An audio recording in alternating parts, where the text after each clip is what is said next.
Captain's Log, Stardate 99963.23. After a fantastic premiere, myself and Captain Shoff are both very curious whether Strange New Worlds can continue its rise in quality. We expected it to be good, but not this good. The void left by Star Trek Picard's absence must now be filled by Strange New Worlds completely, and I have a sneaking suspicion it's up for the task, as it were.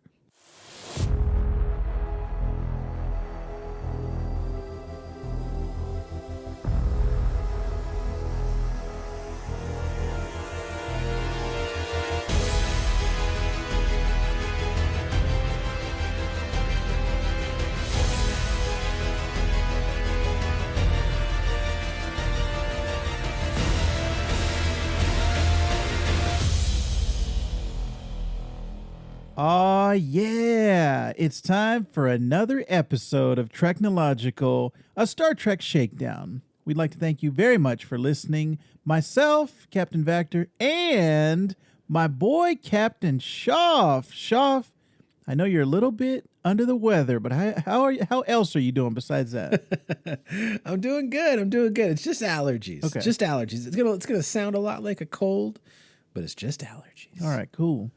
Well, we would like to, like I said, thank you very much for listening and let you know that we are part of a podcast network, the Geek So to Speak podcast network, which you can find at geeksotospeak.com/network.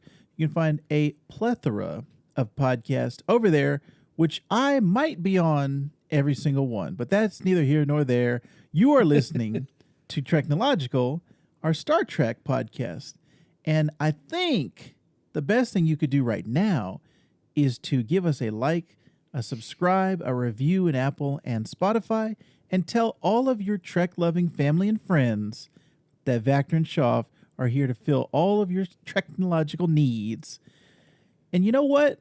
I think, Shoff, this is a perfect time to scan the planet's surface for any sign of Trek news. I found some Trek news, sir. Shall I display it on the main view screen? Negative. Let's beam the news aboard, make it available for our listeners in the show notes. By the way, what kind of stories are out there right now, Shoff? Well, Captain Vactor, let me tell you, we've got some information about bringing a young Uhura to life. That's available on Paramount Plus via the Ready Room, which is Will Wheaton's show. It's a great after show. Yes. I love that show. We've also got 5 Uhura moments to get you hyped for Strange New Worlds. We also have some news related to John Delancey saying a heartfelt goodbye to Q. And believe it or not, actually, I do believe this, but I think just believe it or not, for Star Trek Strange New Worlds is Star Trek's highest rated series ever on Rotten Tomatoes, and it's bringing non-Trek fans to the show. Yeah. So I'm sure we'll talk a little more about that in the episode discussion, but that's some of the news going on the planet's surface. Excellent. Thank you very much, Captain Shoff. Let's set a course for our episode recap. Maximum warp. Aye, sir. Course laid in. Give me that Szechuan sauce. It never gets old. Never gets old. It's going to be, give me that Mexican pizza. You just changed it, Shoff. Star Trek Strange New Worlds, episode 2 of season 1 was entitled Children of the Comet. And this episode was all about a big fat comet. But don't call it a comet, Shoff. It's been here for years. Don't call it a comeback. This episode aired on May the 12th, 2022, directed by Maha Vervillo. That's a very difficult name to pronounce. Yeah. Too many V's, not enough vowels, and not enough vowels between consonants. Too many V's, not enough P's. But the official synopsis for this episode, Shoff, while on a survey mission, the USS Enterprise discovers a comet is going to strike an inhabited planet. While trying to unlock the comet's secrets, Pike and Number 1 deal with a group of zealots who want to prevent any interference. So like I said in my captain's log, this is the follow-up to the fantastic premiere of Strange New Worlds. And Shoff, I just have one question for you. is it continuing its rise? Is the level and quality of this show still up there, or did we take a dip in episode number 2? Zero dip, sir. Woo! No, this show is just keeps. I mean, it's only 2 episodes in, but I mean, we are just like staying steady in the frenzy that is really good Trek. Yes. Really, really good Trek. And maybe it's the episodic format. I'm not sure, but they're firing on all cylinders. It's great. Yeah, I'm right there with you. I think this is my favorite show right now on television. It's the one that I look forward to the most. Besides doing it for this podcast, I say to myself, I really want to watch the next episode as soon as the previous one is finished. So it's giving me that same nostalgic feeling of the Next Generation or the original series. I'm getting those vibes from this, and I just can't. I could not be happier, Shoff. It's just fantastic stuff. So I'm very happy. This episode, specifically, kind of an Uhura focused episode, and did a great job with Celia Rose Gooding, not Cuba's relative. I think I feel so bad that I assumed she was related. Well, I don't know any other Gooding, so that definitely, especially if you're in Hollywood and you're an actor, you're probably if your last name is Gooding, that's the first person I'm going to think about. So yeah, I would have thought at least maybe like a distant cousin or something along those lines, but no. And it's good on her that she's not. I'll tell you this though, after watching this episode, I did a little bit of digging because I was like, man, she's great. She's awesome, and I want to know more about her and her background. And I was like, okay, she's singing in this episode. She's got a great singing voice. I was like, she's got this really like youthful, wide-eyed wonder she's bringing to the character. She's just great. And so I looked her up on Wikipedia, which is your source for all things potentially true about people. And she is actually an American actress and singer. She made her Broadway debut in the role of Mary Frances, who goes by Frankie Healy, in the rock musical Jagged Little Pill, which is that Alanis Morissette rock musical. And she actually won a 2021 Grammy Award for Best Musical Theater Album. So wow. Jagged Little Pill won. And she was nominated for a 2020 Tony Award for Best Actress in a Featured Role in a Musical. So like her work in Broadway definitely has carried over. Only the second episode in, and she's been able to show off her singing ability. So that's really cool. It makes me wonder if it was her singing ability that influenced the writing of the show to have this element of music play into the plot where she would have to sing, or if it was just dumb luck. Like, you know, like they cast her based on her acting ability. And then they're like, hey, is there any chance you can keep pitch and sing well? And she's like blew him out of the water. Like, oh God, it's so good. Thank goodness. Yeah, I think they knew what they had on their hands. And I loved anytime they play to someone's strengths like that.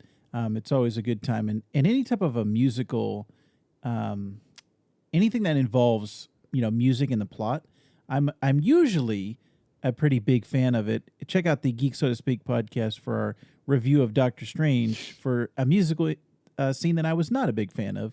But this one wasn't either. For sure. I was very much loving that, the mathematical equations and the all of the music terms that they use in the bars and the resonance and everything. So I was really enjoying all of those things. And you know what I was thinking about, Shoff?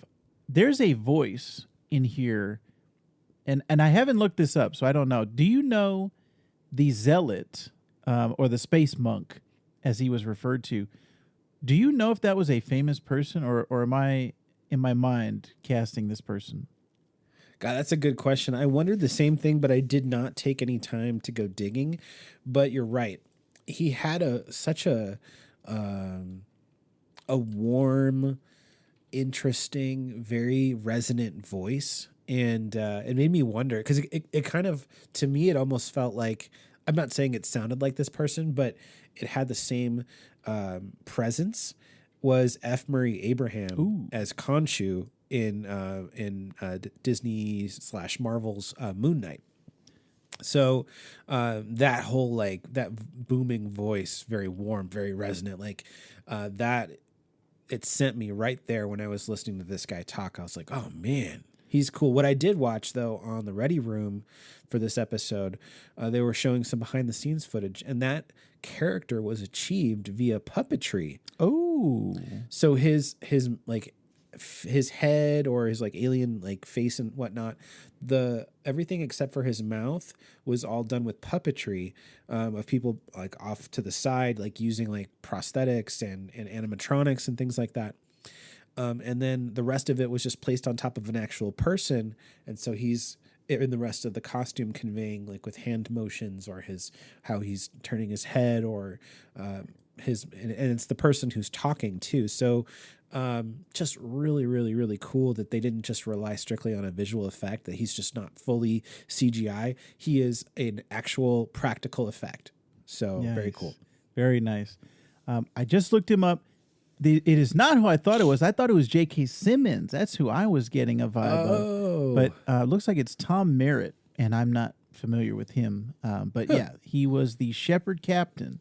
So definitely that puppetry fact is very interesting, Shoff. I unfortunately did not get a chance to watch all of the Ready Room before we were recording this episode, just due to life circumstances. But I do want to get to the rest of that. So that sounds very interesting. We are busy dads, so Yes. finding the time between full-time jobs, being doubtful husbands to our wives, and of course our chillins. It's a lot. It's hard to manage anything else. So I definitely had to find time to watch Strange New Worlds, but I'm really excited and glad I did. Yes. Because it's so good. Now Vactor, correct me if I'm wrong. Did we already share the synopsis of this Yes. episode? I can't remember. Yes, we did. Cool. You know, as I feel like we got a little bit into spoilers, but should we throw up a red alert just in case? Oh yeah, let's go ahead and do that right now. Okay. Whew. I wrote a bunch of notes. Did you have notes related to this episode? Stuff you wanted to bring up? There wasn't anything specific, but I did want to say when I was watching it, the first thing that popped out in my mind was, and I wanted to tell you this, but I didn't side message you, so I wanted to wait for the podcast. Oh, he's saving it for the pod. I think the cast is the strongest element of Strange New Worlds, and that's the exact same thing that I got out of the J.J. Abrams Kelvin timeline films. That was the first thing I fell in love with, was the cast and their chemistry and their connection to each other. After that, it was Michael Giacchino's score, it was the action, all of those things. But with Strange New Worlds, I'm getting that exact same feeling where I like every member of the cast, every crew member I'm enjoying. The only one that for me is a little bit tough is Ethan Peck's Spock. And maybe you can give me a little bit of your experience with him he was on Discovery as well, right? Yeah, Discovery season 2. Yeah. So it's hard to not see Zachary Quinto or Leonard Nimoy as Spock to me. Like that, even though there's just been so little, so few cast people have been playing that character, it's hard to see another person cast in that. So yeah, it's just that's been fair. a little bit of rough transition for me because I hadn't gotten to him in Discovery yet. So this is my first experience with him at all. Yeah, that's a fair assessment. I think that because I had the Discovery under my belt already, I've already fully accepted him as Spock. I mean, granted, this is a Spock that's already been through all of those things. In Discovery, this is mild spoilers for Discovery, but he's a different Spock in Discovery. He's confused. He's disoriented. He's got a beard. He's not the Spock that we all know and remember from, whether it be Leonard Nimoy or Zachary Quinto. Like, he was definitely something different, and it was maybe a difficult pill to swallow for the Discovery fans seeing this, but seeing him now kind of as full-fledged Spock, the trauma and stuff that he experienced in season 2 of Discovery is behind him. I think that it's, for me, it's okay. For the only thing about Ethan Peck's Spock that really sticks out to me that I'm having a tough time with are his sideburns. I made a note. I was like, what is going on with Spock's sideburns? They're like, they in the original series, like they came to a point, like they had like a little like a slight flare to them and they curved, but his do this like weird like spermy tail thing where they like they come to a point and then they do like this little like slithery snake down the side of his cheeks. I'm just like, why? First of all, how do you even do that? Like the amount of time you must spend tending to your facial hair, like to accomplish that, like just make it come to a point, dude. Like I'm hoping by episode 3, he's like, yeah, I tried it. It was popular. It was trending viral on on Instagram of the future. Yeah. But it's just not going to work out. Yeah.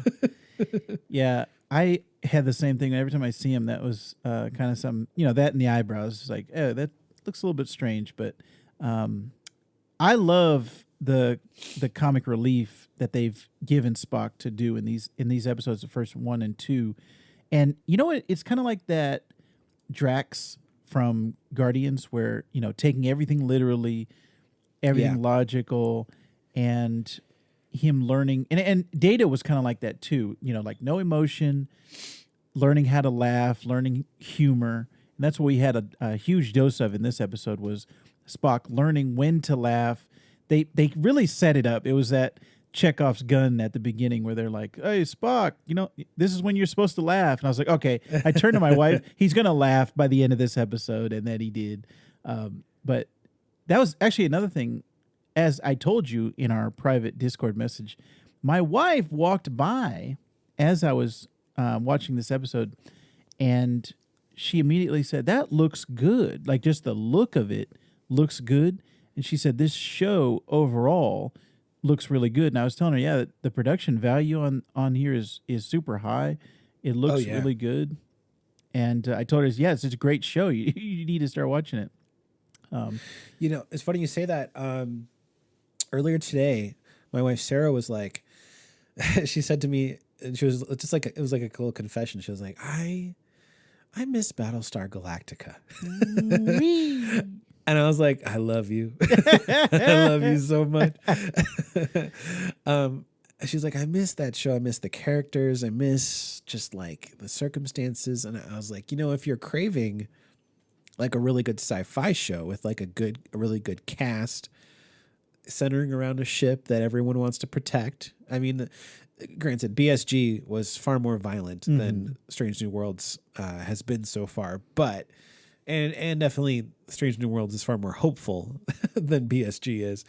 But I was like, if you're interested in something like that, you might want to check out Strange New Worlds. And then I saw the article that we referenced earlier saying that this show is bringing non-Trek fans to Star Trek. So I was like, we should watch this together. And she was like, yeah, I'll watch it. So like, that's a huge step. Cause she would, nothing against her, just not interested in Star Trek shows. So, so this might be something that would be like a gateway drug for her when it comes to Star Trek. So that's pretty cool. Man, I am very excited to get all of my family and friends into Strange New Worlds. I've actually been telling a lot of my friends who are not Star Trek fans, I said, you guys should probably watch Strange New Worlds, either use it as a jumping on point to get into Trek, or just as a sci-fi show, not even trying to get you to drink the Kool-Aid or to get you to go further. Just watch this show and you'll have a good time. It's just a well-made show in 2022 right now. So, yeah, definitely. I'm really feeling the vibes of Strange New Worlds, Shoff. I probably haven't said that enough. Me too. I think what I really like about this show is they're really great at their ability to walk a really fine line of nostalgia mixed with modern touches. Yes. Because honestly, it makes me want to watch a remaster of the original series. Yes. Under this show's framework, can you imagine how interesting and engaging the show would be? Like, original series is great, but you have to kind of look around the bad special effects. Yes. Like, you have to like make a lot of concessions to be able to appreciate it. You're like, oh well, this is back in the 70s. Yes. What do you want? Right. Whereas like now, like they're able to pay homage to that show and create sort of a similar environment, but also make it updated and make it seem like a fresh show with technology that makes sense, but isn't breaking the timeline in terms of like what the Enterprise should look like or how it, how it should be. Right. So I think they do a really great job of that. And like you said, the cast is really great. We got to interact or get more time with some other characters. Like we got to meet Hemmer, who is the chief engineer. He's an Andorian, but specifically he's an albino Andorian. So that their group is called the Aenean, I think is the species name. And he's like almost completely blind, and the actor playing him is almost completely blind. So that's really cool. Yeah, I remember you saying that, yeah. I was reading an article in an interview with, I think his name is Bruce Horvath, I think is his name. But anyways, the guy who plays Hemmer. If I'm mistaken on his name, my apologies. I don't have it in front of me. But he was talking with the interviewer, and they were talking about like, hey, how was your audition process? Like, what did it take to get on this show? And he was saying that he wanted to really wow, because he knew that the scene was going to be the scene with Uhura, and her coming up to him while he's cutting up vegetables and stuff like that. And he wanted to do like something really special. And so he was trying during like his like preparations for the auditions, he was trying to throw up carrots and catch them in his mouth. He was juggling apples, because apparently he's like a great juggler as well. Like, so he was doing all sorts of really fun stuff to get this part. And even though we don't get to see that in this episode, we do see that he can catch, something that flies behind him, as Spock threw him a carrot. Right? So like that was a great moment. So that was really cool. We also get to meet, what's his name? Sam? Yeah, Sam Kirk. Yes. Brother of James T. Kirk, older brother. And I was like, in this episode, first of all, I'm like, this mustache. They even called it out. They even called out the mustache. He's like I'm kind of liking the mustache. I'm like, I'm kind of not liking the mustache. But I saw some memes online comparing his entrance in the first episode to the entrance on Galaxy Quest when a guy, his name, he plays a character named Guy. Sam Rockwell's character appears on the bridge at the end of the movie when they like relaunch the TV series, and he has like a character on the on the show, just like super smiley but with a big like gross mustache. Like that's basically Sam Kirk right now. Yeah. Oh, and just a little update. You were correct. It was Bruce Horvath, is the actor. Okay, cool. Yes. Yeah, that was great. For checking. Anything with his character I found interesting. And that was actually the scene that my wife walked in on, was when they were all eating and trying to get Spock to laugh and understand human humor. So all of that was funny. You know what, Shoff, I forgot to mention, this episode begins with a cadet's log for Uhura. That's, as far as I know, the first time they've ever done a cadet's log on live action. Now, they do it on lower decks as they're like junior officers. Right. But yeah, I found that interesting because, like I said, this is a very much Uhura themed episode. And I enjoyed it. Yeah, I wonder if each episode is going to have a character focus like that. Ooh. I hope it does. Yeah, that would be cool. And I was thinking about that too. I was like, that's what's been missing from Discovery. That's what's been missing from Star Trek Picard. These newer shows, it's when the focus is on a serialized story arc, then you can't spend too much time on these other characters, these minor characters, because you have to propel the story along. But if you're doing episodic storytelling, then you can have a serialized character development. So even though episode over episode, the plots are going to change, these characters are growing from each episode. And so you're getting to know these characters on a more intimate level. And especially if they get these features depending on the episode. This one was, of course, for Uhura. I mean, it just made me like this character more. It just made me like her as an actress more. So I'm really, really looking forward to seeing what they do with the other characters on the show and give us a chance to spend some time with some of the ones we might not normally know. Because I will tell you this, and I feel bad about this. On Discovery, I've watched 4 seasons and I loved everything about it. But if you were to ask me and my life was on the line, if I could name the entire crew on the bridge of Discovery, I would die. Oh no. Because they don't give you episodes that let you sink your teeth into these characters. You get passing moments and you have to like grasp onto those things. But like that's tough. So this show is really doing a great job of that. And that's a lot of what made TNG, TOS, Deep Space Nine, Voyager great. You had time to focus on these individual actors and characters and really embrace them and get to know them. So I love that. Yeah, that's something that I'm really looking forward to the rest of the season. And I don't know why, but I guess just looking from the outside in, I thought Discovery was like that. I thought it was episodic when I was just, when it was when it was in the background of my radar and I wasn't watching it intently, and obviously I wasn't doing this podcast, but I just kind of assumed that Discovery was like that. So it's interesting. When I get to it, I will report back, but I'm very much like digging this. I almost feel like this is how it should always be. The episodic is what we grew up on, and the format, like we talked about in a previous episode and on the Ready Room, they talked about it.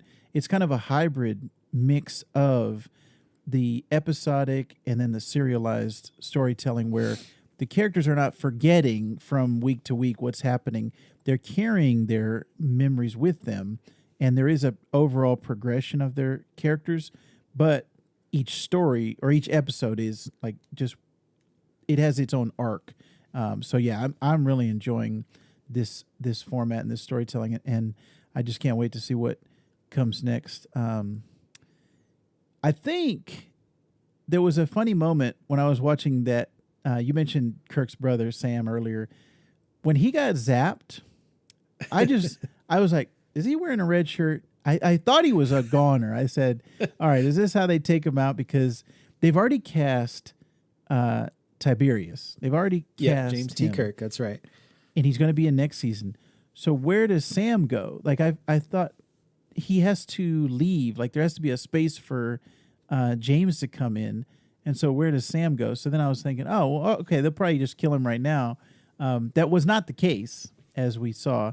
But I just thought that was funny when he got electrocuted. I immediately thought, all right, that's the way he's getting out of here. Yeah, he's done. Yeah. He's done. But You know what's so funny is I had the same note. Oh. I wrote down as soon as it happened, I was like, well, this is it. See you later. See you later, Sam. Yeah. That that was definitely something. Now, I don't know a whole lot about his character, like in the Star Trek timeline of things. So like how long does he have? From what I understand, I think that he goes off and like stays on an outpost and like has a family and stuff like that. Like, I just don't think that his time on the Enterprise is going to be super long, but I don't necessarily think that it's going to be some tragic scenario, but I only know that after trying to do a little bit of research on him after I saw the episode. So I don't remember off the top of my head the exact details, but I feel like his end is not a tragic one unless they decide to change it. You know, obviously they have the opportunity to do that. So yeah. Apparently, was doing a little bit of Googling while you were speaking. He was introduced in the original series episode Operation Annihilate, and he dies in that episode. he does. Yeah, I don't know how, but it says he dies in the same episode. So this was the 29th and the final episode of the first season. So I might have to watch that tonight. Maybe it'll be kind of like Hot Tub Time Machine, where you're just like watching the show, waiting for him to kick the bucket. It's like Crispin Glover. When's he going to lose his arm? Yeah. Nice. Very nice, Shoff. There's one thing about this show that's also present on Discovery, and I assume also was present on this most recent season of Picard, but there's a newer technology that they're using when they're filming these shows, and it's called the AR wall. So it's an augmented reality wall. So instead of being like against a green screen, typical format, they're actually up against a bunch of screens that are they're displaying what you would be seeing. So when they were in that chamber inside the Comet, where it was like inside the structure and they were interacting with the egg, that whole structure that they were inside of, when they were on that set, that whole thing behind them is an AR wall displaying what it looks like. Ooh. So from an actor perspective, instead of going and trying to act and pretend like you're on this planet or on this flying comet or whatever, like you're actually seeing this happening around you. So it allows for, I think, a more real reaction. Yeah. From the actors and actresses. So it's really cool. And they've mentioned it a few times on the Ready Room. I know it's on the most recent one, but they've also talked about it on Discovery for their 4th season and how much it's changed the game. Ooh. It's an incredible sight to see. So if you're not familiar with the AR wall, I would highly direct your guys' attention to Paramount Plus's extras, specifically within Strange New Worlds, this episode, the one where Will Wheaton interviews Celia Rose Gooding, Nice.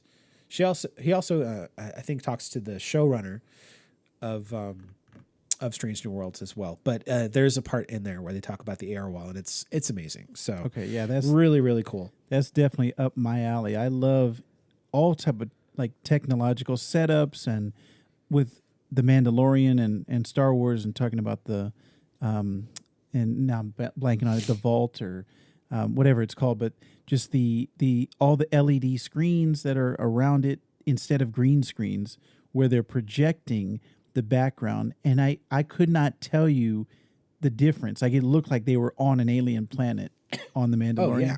So yeah, the AR walls, this sounds right up my alley. So thank you, Shoff. I'm going to look at this tonight.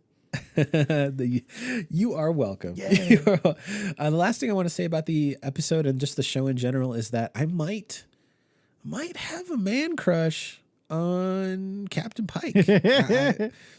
I can't help myself. This guy is the perfect mix of business and casual. I love the way he delivers his lines. You can tell he's having fun. You can tell he loves what he does. You can tell that even like as an actor and as the character, they're both having a good time. Like that is so cool because Picard's great, one of my favorite captains ever, but he's stuffy, like he's stoic. You're not going to get a whole lot of playfulness out of him. And Pike is definitely not like that. So it's just a nice change to go from Picard to Pike. Yeah.